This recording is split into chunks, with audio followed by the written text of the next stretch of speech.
हमारी आज की जो क्लास है हमारी उस आज की क्लास में हम ब्रेंकियोस्टोमा या एम्फियोक्सिस के उत्सर्जन तंत्र के बारे में बात करेंगे कि ब्रेंकियोस्टोमा या एम्फियोक्सिस के उत्सर्जन तंत्र की संरचना क्या होती है, कौन कौन सी स्ट्रक्चर्स होती है जो ब्रेंकियोस्टोमा जैसे हम कह रहे हैं एम्फियोक्सिस के उत्सर्जन तंत्र में होती है। एक मज़ेदार चीज़ ये है, हम जो कोडेट को पढ़ते हैं तो कोडेट में तो उत्सर्जन तंत्र में तो किडनी है, वो भी मेजोडर्मल है, लेकिन यहाँ ब्रेंकियोस्टोमा में हमें नेफ्रिडिया की स्ट्रक्चर्स मिलती है, फ्लेम सेल्स से या प्रोटोनेफ्रिडिया जो संरचनाएं हैं वो एम्फियोक्सिस के उत्सर्जन तंत्र में मिलती है। और कोडेट के किसी भी एनिमल में, किसी भी जहाँ क्लास ऑर्डर में हमको इस तरीके की संरचनाएं नहीं मिलेगी जो हमें एम्फियोक्सिस में मिल रही है। वो स्ट्रक्चर्स क्या है, आज की कक्षा में हम उनके बारे में बात करेंगे। आप इसे देखिए, ये जो एम्फियोक्सिस या जिसकी हम बात कर रहे हैं ब्रेंकियोस्टोमा का जो उत्सर्जन तंत्र है, एक्सक्रीटरी सिस्टम है, उस एक्सक्रीटरी सिस्टम में चार चीज़ें होती हैं, चार स्ट्रक्चर्स पढ़ेंगे हम। एक हम पढ़ते हैं प्रोटोनेफ्रिडिया, एक हम पढ़ते हैं एस्चेक नेफ्रिडियम, एक हम पढ़ते हैं ब्राउन फनल, एस्चेक नेफ्रिडियम, ब्राउन फनल और रीनल पेपिली। सबसे पहले जिसकी हम बात कर रहे हैं वो है प्रोटोनेफ्रिडिया। प्रोटोनेफ्रिडिया कहाँ पाए जाते हैं, जिसे हम कहें आदि वृक्क, हिंदी में कहें अपन। ये जो प्रोटोनेफ्रिडिया है सरल बंद प्रकार के पक्षमावी कोश सदृश और एक्टोडर्मल हैं ये, जबकि हम कोर्डेट में पढ़ेंगे हम एक्सक्रीटरी मेजोडर्मल होती हैं। यहाँ जिसकी बात करें 90 से 100 जोड़ी खंडीय रूप से ग्रसनीय भित्ति के दोनों डोर्सल और लेटरल साइड में पाए जाते हैं। प्रत्येक गिल स्लिट्स के दोनों ऊपर स्थित होते हैं। इसमें दो लिम्ब होती है, एक हॉरिजॉन्टल लिम्ब होती है जिसकी हम बात कर रहे हैं, एक वर्टिकल लिम्ब होती है। The protonephridia branchia are simple closed ciliated sac like and thin wall ectodermal tube. There are about 90 to 100 pairs arranged segmentally on dorsolateral pharyngeal wall, one above each gill slits on the either sides. उसके gill slits के दोनों तरफ east side में पाई जा रही है। Each protonephridia is a bent nephridial tube having a smaller upper posterior horizontal limb. ऊपर वाला भाग है हॉरिजॉन्टल लिम्ब है, अलोंग लोअर पोर्शन जो होता है वर्टिकल लिम्ब होता है। आप इसकी स्ट्रक्चर्स देखिए, होता कहाँ है ये फेरिंजियल वाल पे। आपकी स्ट्रक्चर्स देखिए, इसे ब्रेंकियोस्टोमा का एम्फियोक्सिस जो है उसमें स्ट्रक्चर्स क्या है इसकी। ये जिसकी हम बात कर रहे हैं ब्रेंकियल सेक की जो वाल्व हैं उसमें ये प्राइमरी गिल बार हैं, ये सेकेंडरी गिल बार हैं, ये वापस प्राइमरी गिल बार, ये सेकेंडरी गिल बार, इनको जोड़ने का काम सिनेप्टिकुला करते हैं। तो ये जहां इनकी ओपनिंग है सेकेंडरी गिल बार की, वहां नेफ्रिडोपोर खुल रहा है। देखिए ये सेकेंडरी गिल बार पे यहाँ नेफ्रिडोपोर खुल रहा है, यहाँ सेकेंडरी गिल बार पे नेफ्रिडो। इसकी जो वर्टिकल लिम्ब है, ये वर्टिकल लिम्ब जो होती है ये प्राइमरी गिल बार पे, यहाँ ये जो इनकी संख्या है 90 से लेके 100 जोड़े पाए जाएंगे आप नो फेरिंजियल वाल्व में जो पाए जा रहे हैं। इस तरीके से अरेंज है, जिसे प्रोटोनेफ्रिडिया बोल रहे हैं हम। प्रोटोनेफ्रिडिया, ये प्रोटोनेफ्रिडिया की एक की संरचना है जिसमें ये जो सेकेंडरी गिल बार है वह नेफ्रिडियोपोर खुल रहा है आगे की तरफ। ये अगर एक के स्ट्रक्चर्स देखें, संरचना क्या है, एक प्रोटोनेफ्रिडिया की स्ट्रक्चर्स देखें हमें, तो प्रोटोनेफ्रिडिया की स्ट्रक्चर्स में क्या क्या नजर आएगा। हम जिसकी हम बात करें वर्टिकल लिम्ब, ये जो प्राइमरी गिल बार पे, ये नेफ्रिडियोपोर जो कि आपको सेकेंडरी गिल बार पे दिखता है, ये ऐसी संरचनाएं नजर आ रही है हमें।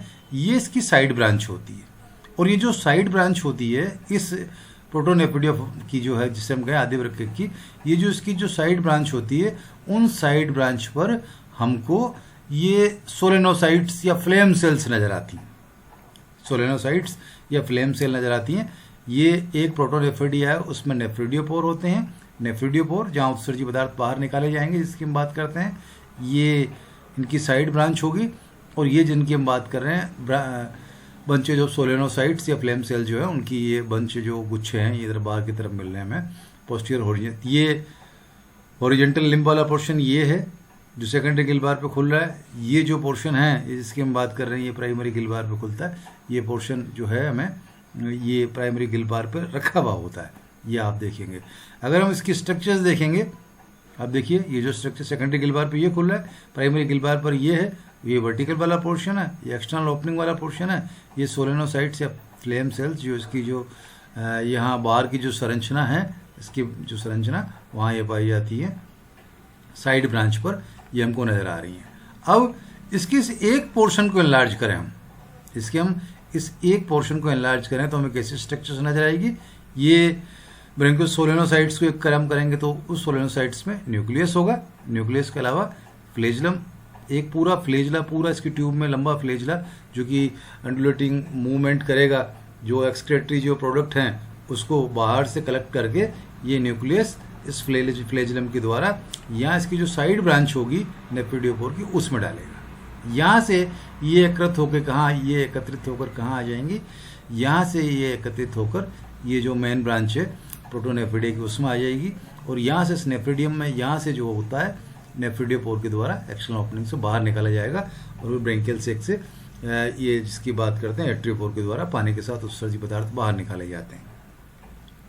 इस तरीके की संरचना आपको कोर्डेट के किसी एनिमल में नहीं मिलेगी, जो कि ये तो हम मोलस्क में पढ़ते हैं, तो हम एनालिड्स में पढ़ते हैं अपन, ये तो वो प्रिमिटिव जो एनिमल्स है, इन्वर्टिब्रेट्स के एनिमल है, वहाँ पढ़ेंगे हम इसको।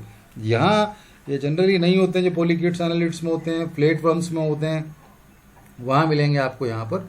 लेकिन ये यहाँ पर आपको नज़र आ रहे हैं ये प्रोटोनेफ्रिडिया जिसकी स्ट्रक्चर्स है, एक नेफ्रिडियम की स्ट्रक्चर्स देख रहे हैं, एक नेफ्रिडियम कैसा नज़र आता है ये है।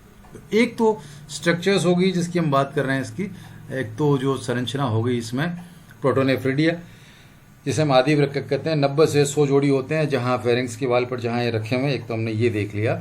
दूसरी स्ट्रक्चर्स होती है हैशटैग नेफ्रिडियम। हैशटैग नेफ्रिडियम एक ही होती है संख्या में, हैशटैग नेफ्रिडियम की संख्या एक ही होगी। होगा कहाँ पे हैशटैग नेफ्रिडियम?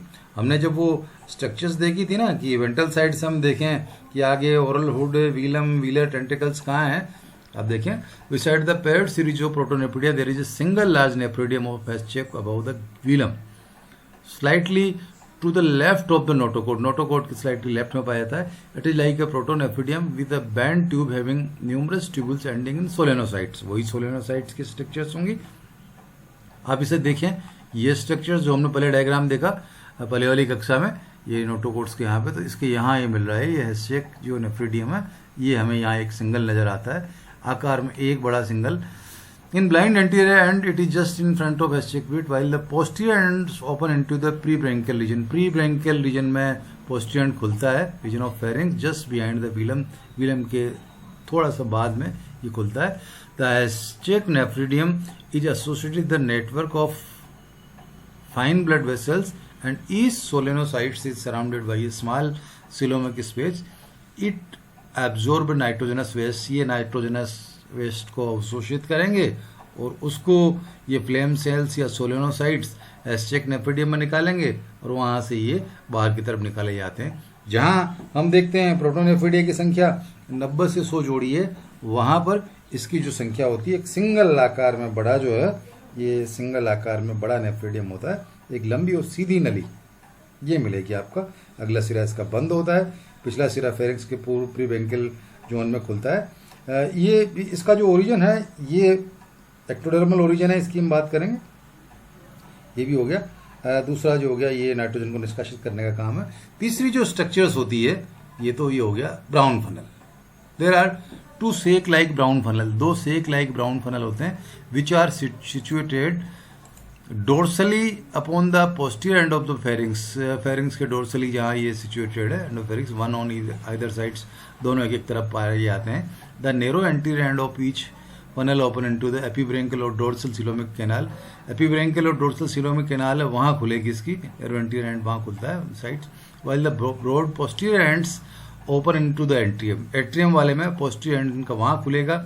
मोस्ट जूलॉजिस्ट, सामान्य प्राणी विज्ञानी यही मानते हैं ये जो फनल है ये अपने नेचर में एक्सक्रेटरी होते हैं, कुछ इसे रिसेप्टर ऑर्गन की तरफ भी मानते हैं। तो ब्राउन फनल की संरचनाएं दो होती है, ये फेरिंक्स के डोर्सल साइड पर दोनों एक एक और स्थित होते हैं, और प्रत्येक कीप का जो संकीर्ण अग्र सिरा होता है वो तो जो जिसकी हम बात करें आगे जो होता है एपीब्रेंकियल और डोर्सल सिलोमिक कैनाल में खुलता है, और जो पश्च सिरा होता है वो एट्रियम में खुलता है। ये ब्राउन फनल जो दो हैं संख्या में, जो दो हैं।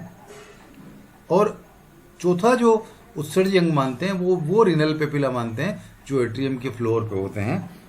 एट्रियम के फ्लोर पर कोशिकाओं के समूह वृक्क, अंकुर या रीनल पेपिले बनाते हैं। इनका कार्य भी संभवतः उत्सर्जी माना जाता है। तो 4 संरचनाएं देखी हमने इस एम्फियोक्सिस के उत्सर्जन तंत्र में। उनमें बहुत कॉम्प्लेक्स जैसी स्ट्रक्चर्स नहीं है, प्रोटोनेफ्रिडिया तो है ही नहीं। हम तो पढ़ते हैं इसको इन्वर्टिब्रेट्स में, हम तो प्लेटफॉर्म्स में पढ़ते हैं, हम तो एनालिट्स में पढ़ते हैं इसको। लेकिन ये प्रोटोनेफ्रिडिया की स्ट्रक्चर्स कोडेट्स में हमें यहाँ एम्फियोक्सिस में ही नज़र आती है। जो है उसमें एक प्रोटोनेफ्रिडिया है, एक हैशचेक नेफ्रिडियम है, एक ब्राउन फनल है, एक रीनन फनल है। ये 4 संरचनाएं जो होती है हमें एम्फियोक्सिस के उत्सर्जन तंत्र में पढ़ते हैं हम, जो एम्फियोक्सिस के शरीर में उत्सर्जन का कार्य संपादित करती है। 4 स्ट्रक्चर जो हमने पढ़ी है, एक प्रोटोनेफ्रिडियम, दूसरी हैशचेक नेफ्रिडियम, ब्राउन फनल संख्या में 2 है, और रीनल पेपिला जो बहुत सारे एट्रियम के फर्श पे होते हैं। ये 4 स्ट्रक्चर्स है जो कि हमें ब्रेंकियोस्टोमा या एम्फियोक्सिस के उत्सर्जन तंत्र में पढ़ते हैं। बाकी आगे आने वाले जो तंत्र हैं, सिस्टम हैं इन एनिमल्स के, एम्फियोक्सिस के, वो हम आगे आने वाली कक्षाओं में पढ़ेंगे। आज की कक्षा में हमने ये जाना है कि एम्फियोक्सिस के उत्सर्जन तंत्र में कौन सी संरचनाएं हैं और कैसे उत्सर्जन करती हैं।